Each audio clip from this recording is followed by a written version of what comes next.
So much of this podcast is spent talking about things that we can do to help you set yourself up for success. What tools or resources are available? What mindset hacks do we have to be able to help you take control of your success, take control of your day, and be set up to have the most opportunity for success possible? But let's be real. Sometimes days just get away from you. Sometimes best laid plans completely go off the rails. Sometimes life doesn't go as planned. So, what do we do? What do we do in those situations? How do we start to take back control when we feel like we've lost it all? Because it's easy to calendar, it's easy to do all of the things when life's going as planned. What do we do when it doesn't? My name is Amber Fuhriman, and this is the More Than Corporate podcast. Welcome to the More Than Corporate podcast. I'm Amber Fuhriman, recovering perfectionist and serial accomplisher. If you're anything like I used to be, you've been living your life thinking that if you accomplish enough stuff, you'll finally find the success you've always wanted. But what if it's not about accomplishing more stuff?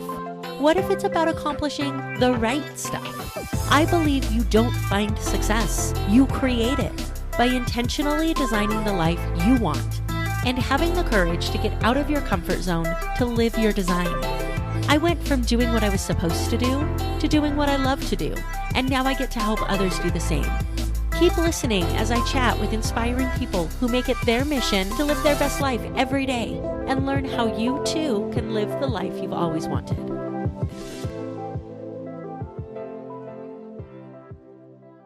Before we jump into this, I want to take a minute to remind you that this episode is brought to you by Success Development Solutions and the Break Your Bullshit Box group coaching program. I remember being asked, how did you go from being an attorney to being a coach and a podcaster and all the stuff you're doing now, a speaker? And in talking to somebody one day, my answer was my bullshit box overflowed and I had a mental breakdown.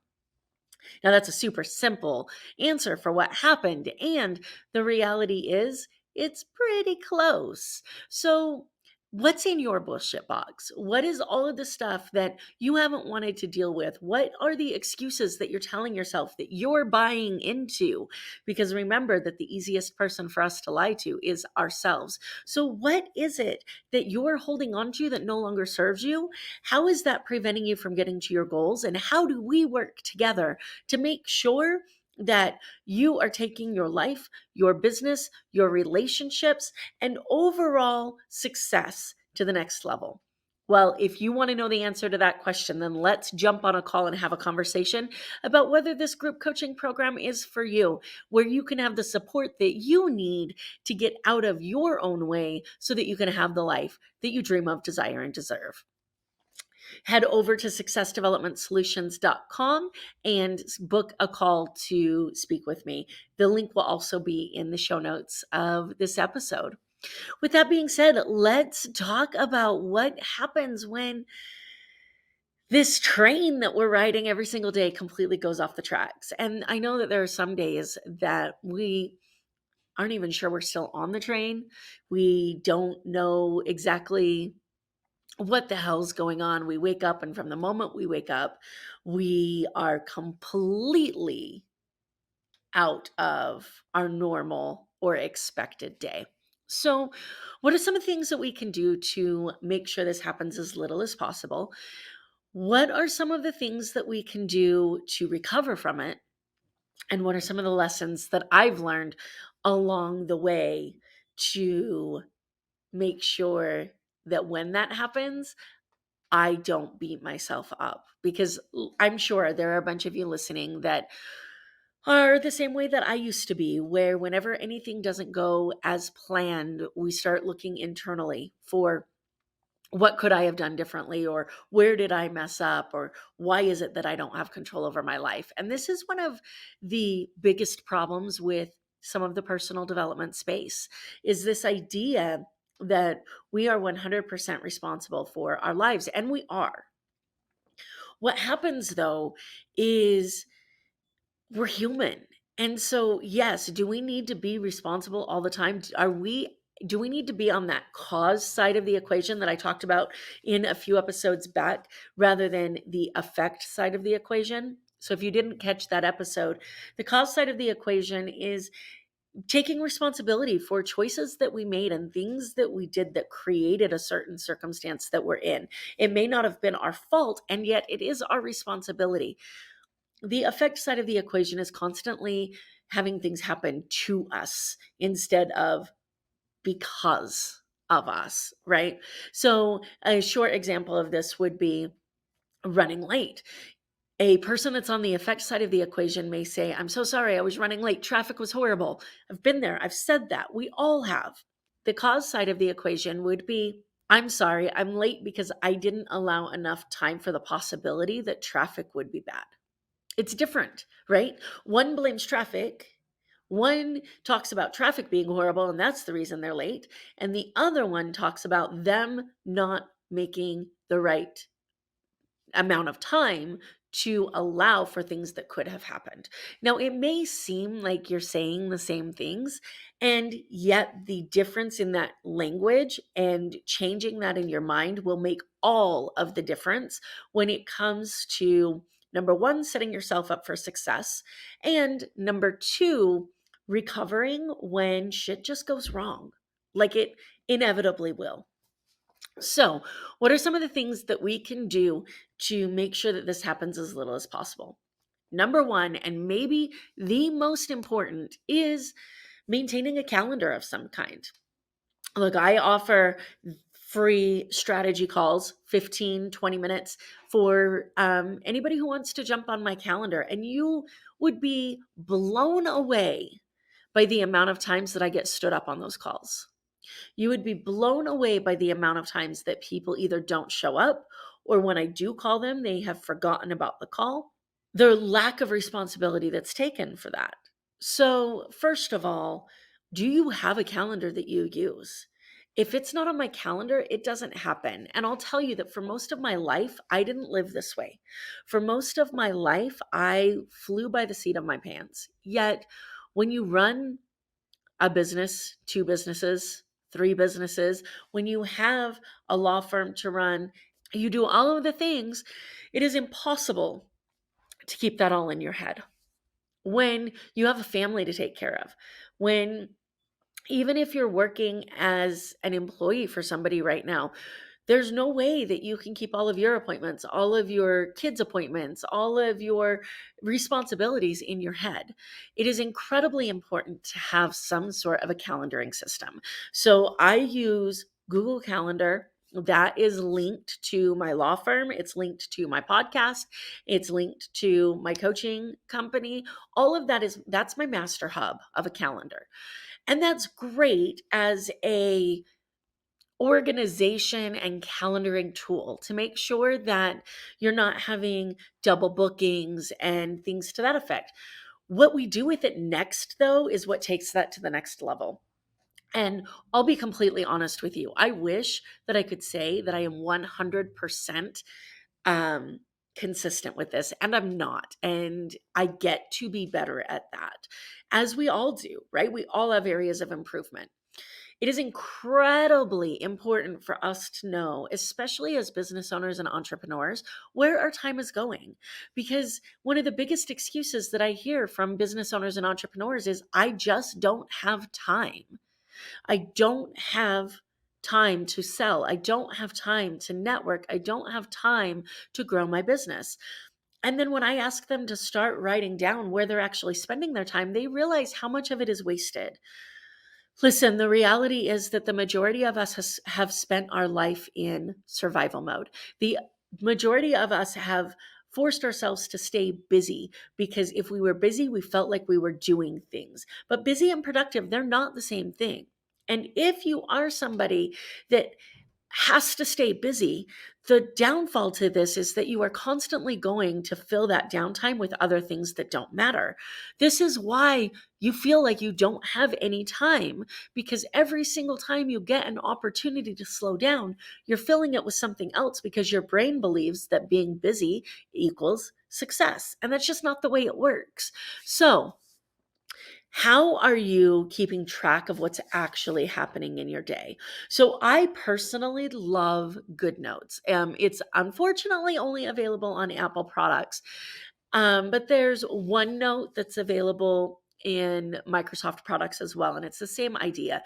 So I don't like to use physical planners because it's just something else that I need to carry around.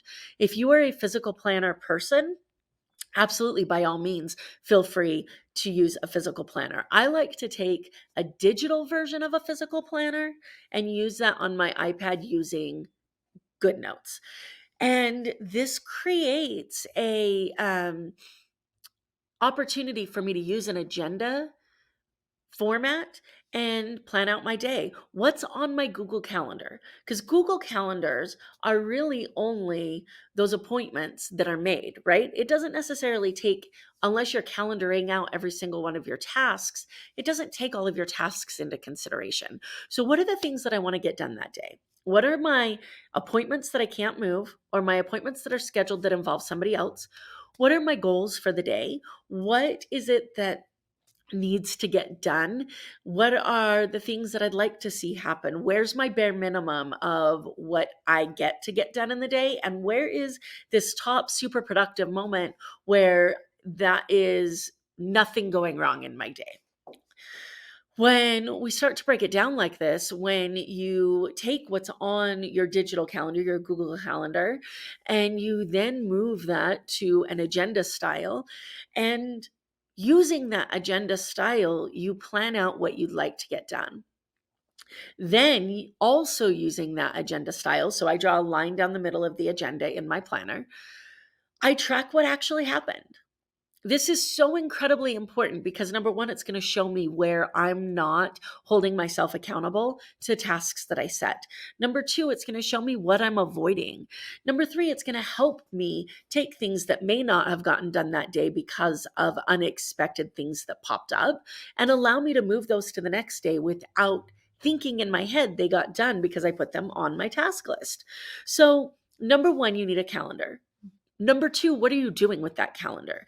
Because avoiding double bookings, having something that you set it on a calendar and you look at when you need to know if you can schedule something else at that time, that's only one part of the puzzle. What are you doing with it to make sure you're taking control of your day? Number two, a morning routine. You guys have heard me talk about this a ton.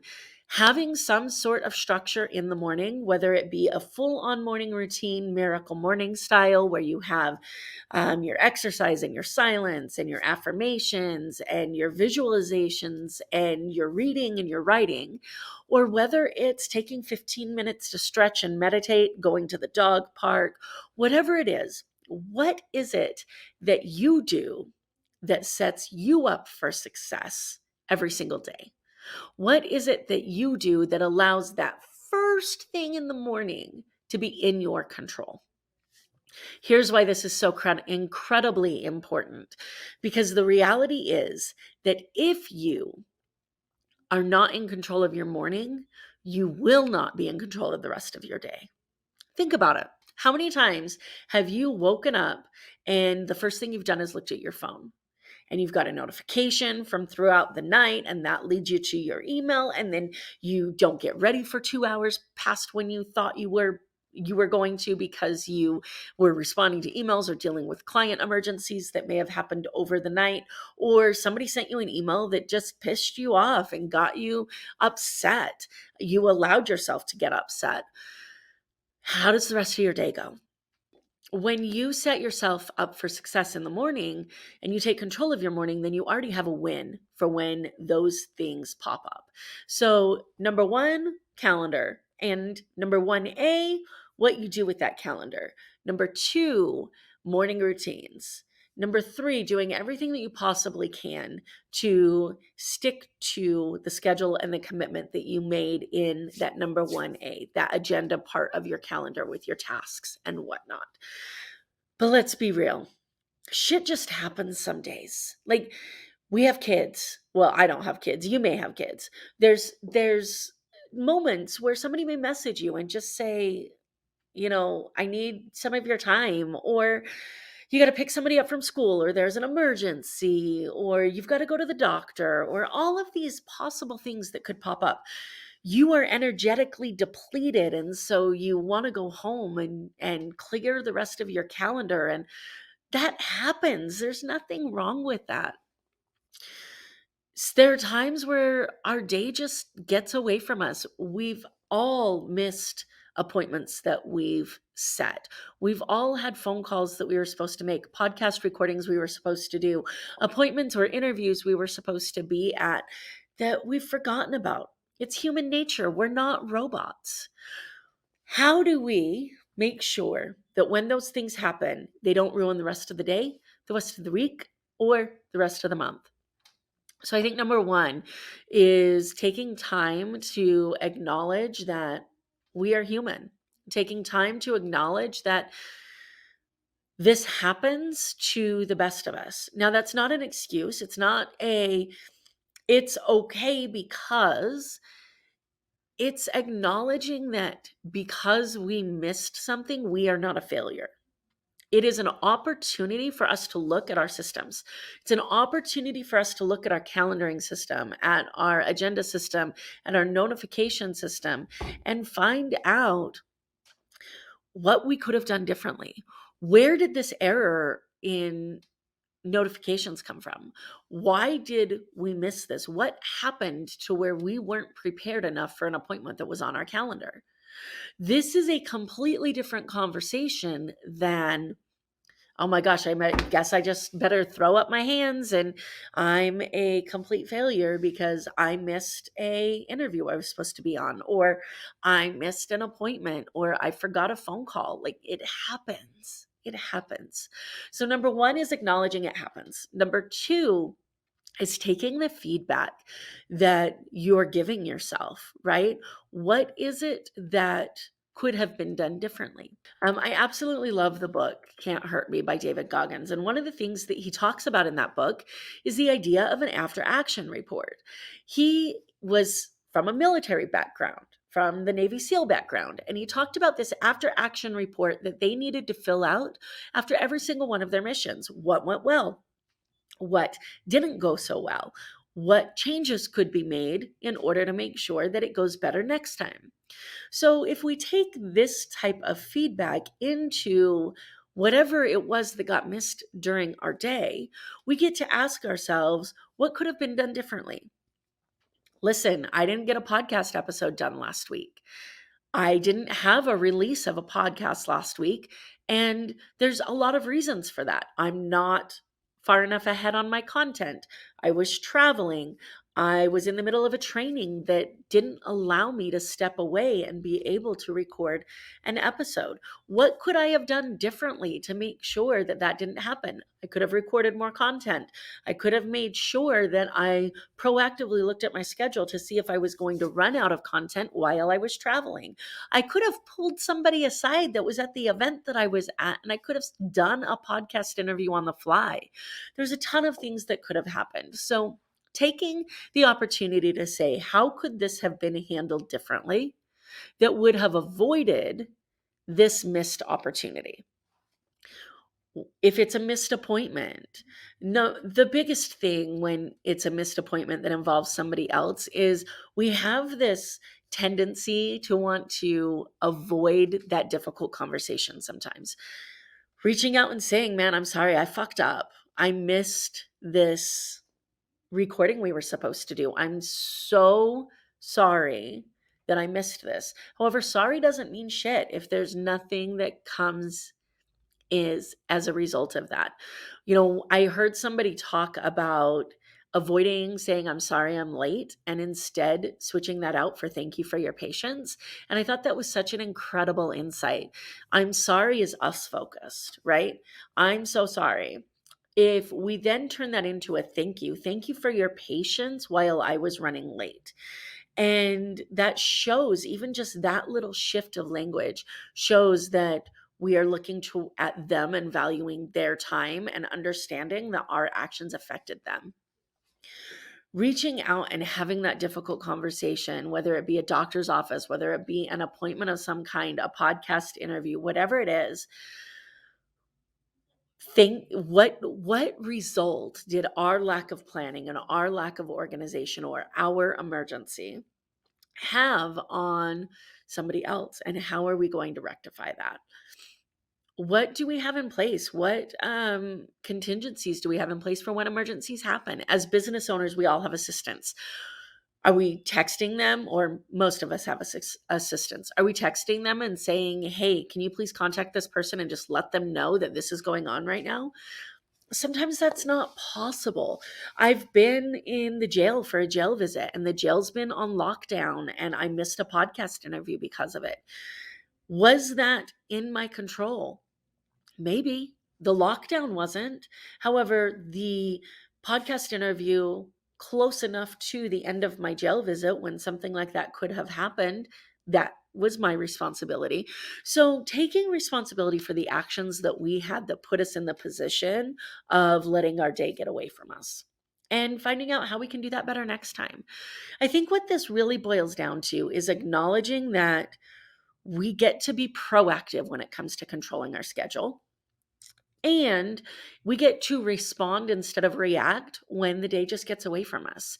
We get to acknowledge that we are the problem, and that does not make us a problem, right? That we are the one that created the situation that allowed us to have the day get away from us. And at the same time, that does not mean that we're a horrible person or a problem or a failure. We get to approach the situation with grace and responsibility at the same time to allow us to take better control of our day in the future. And acknowledging that shit happens. How are we going to make it less of an impact on us in the future?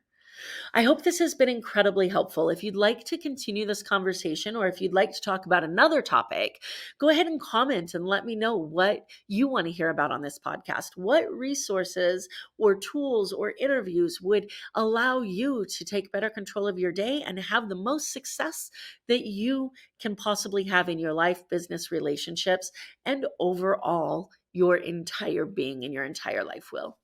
My name is Amber Fuhriman, and this was the More Than Corporate podcast. Always remember that you have the ability to design the life that you've always wanted, and you owe it to yourself to get out of your comfort zone and have the courage to live it. Take care. Thank you so much for listening to this episode of the More Than Corporate podcast. If anything that was said during this episode resonated with you or provided value in any way, it would mean the world to me if you would head over to iTunes and leave a rating and review for the More Than Corporate podcast. Thank you so much for taking the time to do that. I'm really looking forward to connecting with you. If you'd also like to connect, I've created a Facebook group that is full of amazing people who also make it their mission to live their best life every single day. If that sounds like something that you're interested in, the name of that Facebook group is Success Center. Head over there, request to join, and I look forward to connecting with you soon.